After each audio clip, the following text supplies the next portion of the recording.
Today we have met here for the meeting, which we call East Africa Business Council, CEOs, EAC Secretary General meeting, with the intention of actually bringing the private sector from Burundi to dialogue with the policymakers from EAC Secretariat, where we managed to bring the EAC Secretary General, Her Excellence Veronica Nduva, but also she has been accompanied by the Director General, Aneti Simwemba, and the other staff to address some of the issues the Burundi private sector are facing in taking advantage of the opportunities presented by East Africa community integration process, especially the customs union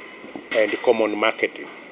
And the good thing, we had also, the meeting was officially opened by the Minister responsible for Foreign Affairs, Dr. Edward Bizimana, and our discussion actually centered on some of the challenges the Burundi private sector facing in taking the opportunity presented by EAC integration process. So we are mainly looking the intra-EAC trade and investment. So those challenges which we highlighted here, some got some clarification from the EAC Secretariat, but some of the recommendations, we will take them as we continue dialogue with our policymaker across the region. So we had a very fruitful meeting where we managed to gather some of the challenge the Burundi private sector facing in taking advantage presented by the EAC integration process in terms of exporting in the region, in terms of having a cross-border investment in the region. What are those challenges, some of those challenges? Okay, some of the challenges which have been highlighted in the meeting, including, for example, inefficiency in our borders. Some of the borders actually you find when you go to one-stop border post, they lack connectivity. One is like Lunga Lunga, Hororo in Tanzania. So, but also Taveta, Hororo, where actually the EAC partner state needed to upgrade those particular borders in order to assist the transfer of goods from either from Mombasa via Tanzania to Burundi can be facilitated. But also we have realized there is some issues when it comes to infrastructure development. Some of the roads are not paved, and this needs to be addressed. But also we have some internal challenge here in Burundi in terms of the scarcity of dollars, which also affect the private sector, especially those which are involved in the export and the import.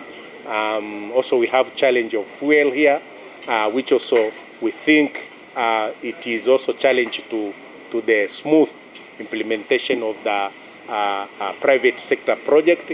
But also we have issue on energy.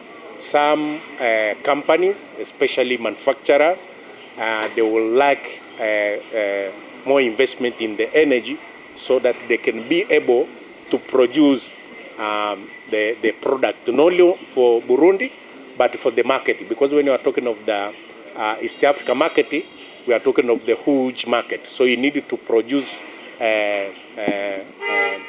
product at an efficient, at a lower cost, but also you need to produce a lot of product to meet the demand of the EAC market. The Burundi private sector plays a critical role in driving regional integration and economic growth. I want to begin by acknowledging your commitment to regional integration matters, your resilience, which has been demonstrated in a very difficult environment because of the various geopolitical factors, Your contribution to economic development is visible, demonstrated by the improvements in key enablers such as the road infrastructure, among others. I first visited Burundi maybe in my first time to come to Burundi was in 2010. Okay, and between 2010 and now, the development is very, very evident, and it is driven by the private sector that is here. As you might be aware, the EAC just concluded the 25th Micro, Small and Medium Enterprise Trade Fair, ile inaitwa Jua Kali Trade Fair. And allow me to commend Burundi's private sector for your strong presence. Is anyone in this room who was in the Jua Kali exhibition in Nairobi? Anyone? So this is fake. That was a very, very big forum. The Jua Kali sector, and Burundi had the biggest participation. And please next year mark your calendar to be in the Jua Kali sector. We target small business, so I forgive you because you're all big business. Because that one is small business, micro businesses, and they were there. They came in lorries and lorries, and we had the big drummers from Burundi dancing for all the 8 partner states. And Burundi Day was very colorful because we have our country day. And the exhibition this year, the exhibition brought over 3,000 traders from across East Africa. And it was very big, and a lot of business exchanges, a lot of buying and selling of goods. So please next time, be there. Don't miss out. It is a really great opportunity. And Annette, I think that is feedback to you. The fact that no one in this room was at the Jua Kali, we need to know how we can communicate wider. So like I mentioned, Burundi was there in a big way. We had 135 Burundi exhibitors showcasing exceptional talent and creativity. So your participation not only highlighted Burundi's growing role in intra and extra EAC trade, but also demonstrated Burundi's entrepreneurial spirit and readiness to engage in regional value chains. It is my expectation that the partnerships that were made at this exhibition will deliver long-lasting trade relationships. Among other discussions, issues impacting the growth of private sector were discussed in that forum that included access to finance, digital transformation, and climate change. We hope that the outcomes from this discussion will constitute the discussions of our ongoing sectoral council on trade, industry, finance, and investment. And out of those discussions, key policy discussions will be agreed. As you have heard from the EABC CEO here, intra-EAC trade, the EAC's intra-regional trade reached $12.1 billion in 2023, which is still very small because it represents 15% of total EAC trade. Tunafanya biashara sana na nchi za nje ya Afrika. Tunafanya biashara sana na nchi nje ya Afrika Mashariki. But when it comes to our community, we are only trading at 15%. So there is room to do more. Tunaweza fanya biashara zaidi. Because as we all know, why was the EAC established? Why do we have 8 countries coming together? Why do we have 300 million citizens coming together as EAC? It is simple. It was for the free movement of goods, services, and people. Tuweze kutembea. And that integration is very evident. Burundi's, where I come from, as you've noted, is Kenya. And our biggest export, the biggest export from Burundi to Kenya, can anyone guess? The biggest export from Burundi to Kenya is someone called Kidum.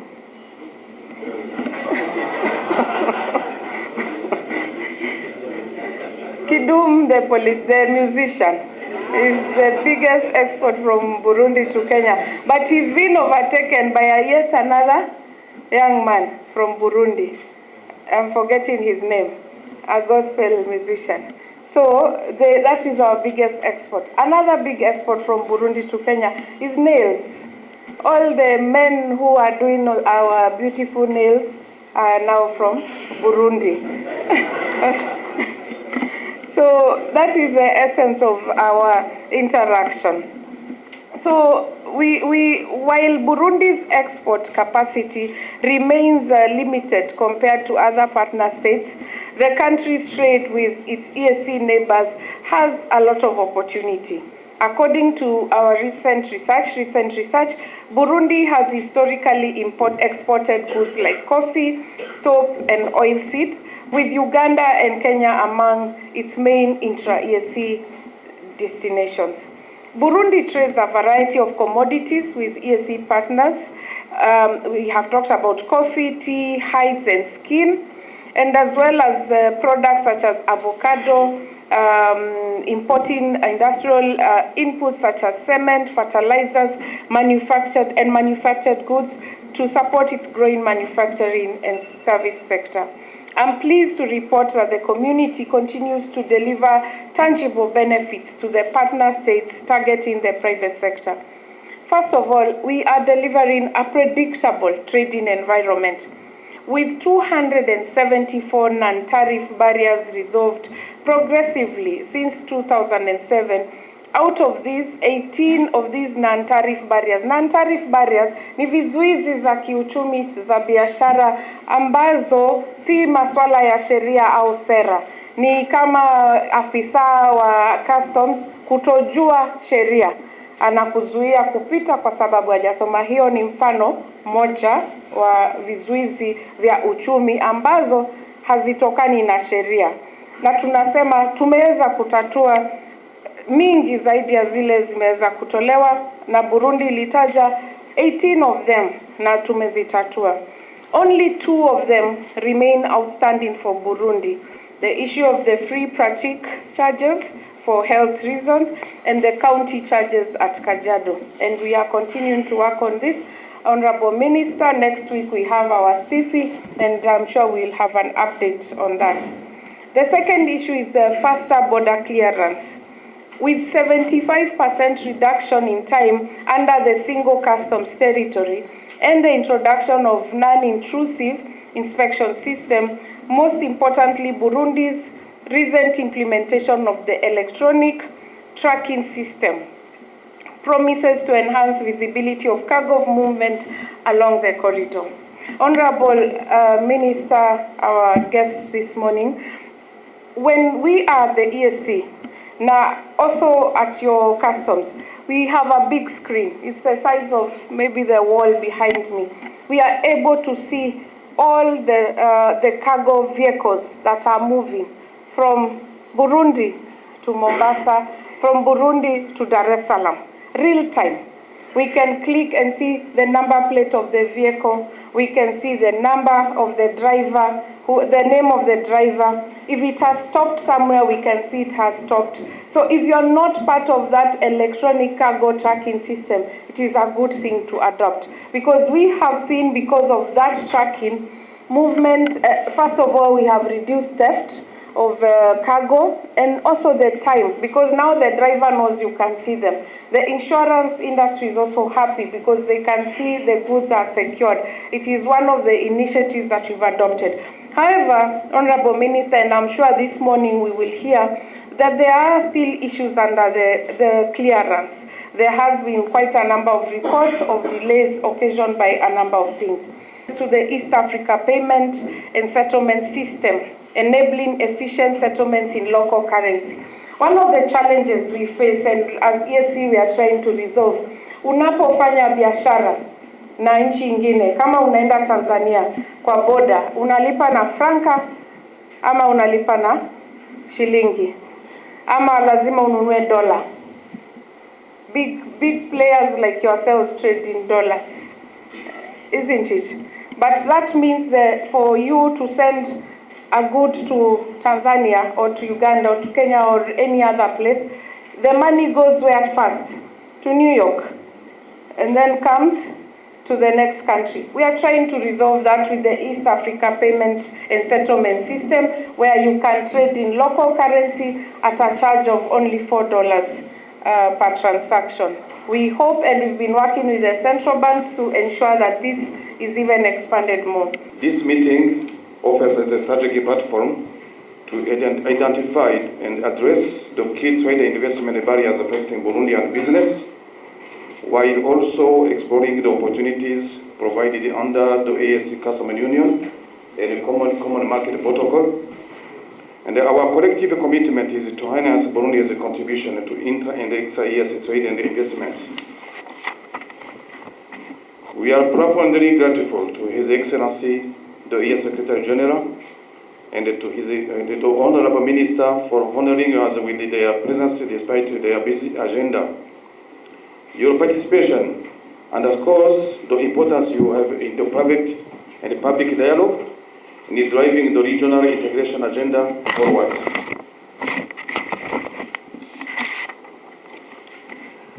Public-private dialogue has been instrumental in strengthening the role of the private sector in regional development. We specifically recognize and appreciate the AEC Secretariat under the leadership of the Secretary General for a strong commitment to championing structured engagement with the private sector. In particular, the AEC EABC Technical Working Group and the AEC Secretary General's roundtables have been central in addressing policy constraints that hinder business from fully exploiting the benefits of AEC integration. Your Excellency, General Secretary, distinguished guests, ladies and gentlemen, in the partnership with the JZ, the EABC and the AEC Secretariat has successfully convened national consultative meetings with the private sector this year in Uganda, in Rwanda, and Kenya, as well as the AEBC EAC Secretary General meeting in Tanzania, Dar es Salaam. Last year, AEBC has organized the regional CEOs and EAC Secretary General Roundtable in Arusha, and the EABC EAC Secretary General breakfast meeting in Uganda, Rwanda, and Kenya. These engagements have been vital in identifying the key regional policy issues and developing solutions to unlock the full potential of the AEC market and strengthen regional trade ties.